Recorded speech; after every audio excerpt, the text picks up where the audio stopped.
Hey everyone, Token Dave over here, the dorky talking black guy that's just trying to get by, and welcome to another edition of Comic Book Character Origins. Here, I explain the origins or the first appearance of a particular superhero or supervillain directly from the source comic book material, having little or nothing to do with how their origins are interpreted in a movie or TV series. You know, some characters change over a time, and some mythos get forgotten, some remain, and a prime example of this is the Hulk. All right, and basically, I'm doing this to basically explain the origins of the Hulk, and it won't clear up some confusion people might have, especially when I start talking about the movie interpretations, but I at least want to give you guys a sense of how the Hulk came to be in the comics. All right? So this is going to be a quick one because, his origins, back in, most superhero origins or villain origins back in the day were one shots. All right? So basically, it starts off with we meet Bruce Banner. He's actually conducting a test of a gamma bomb, and he's trying to make his area secure to make sure nothing could get in the way. And he asks his assistant named Igor to check things out a little bit more. And Igor's insistent on basically everything is fine, but also asking Banner to share his research. Why should Banner be the only person to look at everything? Because he should have someone to check his work. And Banner insists that he's always correct in everything. And we get introduced immediately after Igor and Banner have a little spat together. We're introduced to General Ross, or Thunderbolt Ross, and quickly establishing that Ross is a douche by saying, what's taking so long? This test should have gone. That should have happened, blah, blah, blah. Banner tries to explain that this is a gamma bomb. There might be repercussions for a longer time period. And Ross, in his single-mindedness, says, a bomb is a bomb, let it go off, blah, blah, blah. So everything seems fine, and they're about to set off the detonation. However, a teenage boy drives into the testing site, and Banner tells Igor to stop the countdown sequence for the bomb going off. And he goes out and tries to take the boy to safety. And this teenage boy happens to be Rick Jones.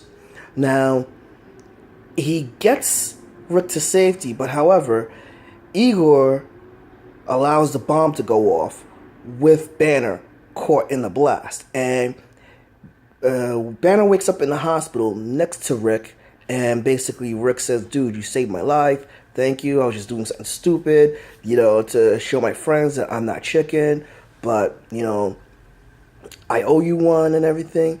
And, Banner is still confused about how he survived and how he's still alive. And basically he comes to the realization that they're leaving him and Rick in the hospital room to wait for at least Banner to die off because of the gamma radiation bombing. Well, Rick turns on to a radio and basically doesn't hear music, and Banner quickly notices that, oh, this isn't a radio, this is actually ticks of which describe the levels of gamma radiation. And as the sun goes down, Banner begins to change, and he turns into a huge gray monstrous being, and he escapes the hospital area by punching through about 2 feet of solid concrete, and army members tried to use bullets against him to no effect. And thus one army member says, this monstrous Hulk has escaped, hence giving Banner the alter ego name Hulk.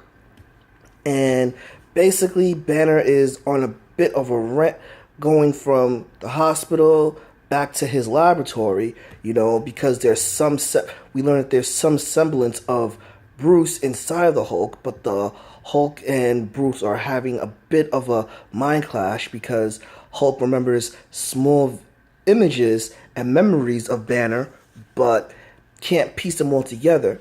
And then he sees a picture of Banner and immediately discards it, saying Banner was weak, Banner was frail, blah, blah, blah. And he hears someone in the upper area, and it's Igor, who is looking for Banner's research. Well, Hulk and Igor Hulk tosses Igor around, and Rick convinces the Hulk, don't do anything else because you could kill the guy and everything. And then we find a file that has Banner's research, and then, basically within the scuffle, Igor shoots Banner and the Hulk, and it has no effect. And basically, after knocking Igor out, the sun begins to come up, and Banner returns back to his normal state. And then the army people bust in, and you find that basically the army has been looking for Igor because he's actually a Soviet spy. And Betsy Ross, I forgot to mention, she was in some panels earlier, a little trying to cool off her father, Thunderbolt Ross, and everything. And earlier you saw that there's a bit of she's a bit more concerned about Banner than most other people, hence the love interest bit and everything. And Betsy Ross is there, and, everyone's interrogating Bruce, and then Rick comes out and says, man, listen, that Hulk thing broke out and everything. We were fine. We ran off and all. And, Rick covers for Banner because no one else knows that Banner is a Hulk yet. Meanwhile, Igor is captured, and Igor sends a transmission out to somebody in the USSR, and they actually contact somebody named the Gargoyle, whom actually has a similar condition to the Hulk. You see, the Soviets used the scientist, the Gargoyle, and basically they turned him into a bit of a monstrous being. However, unlike his body being huge and strong, you see that his head is kind of big and deformed, which I personally think that's an early draft of the leader, in my personal opinion.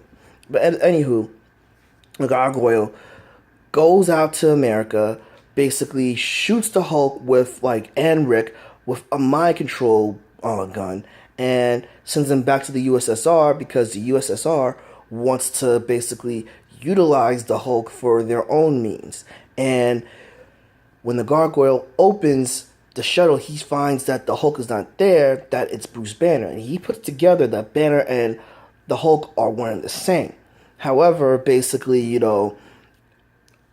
Gargoyle breaks down and is like, you could go back to being normal and everything. I can't, and all.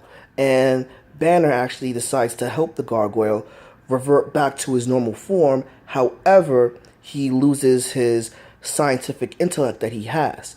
But with that, the Gargoyle actually helps Banner and Rick get back to America.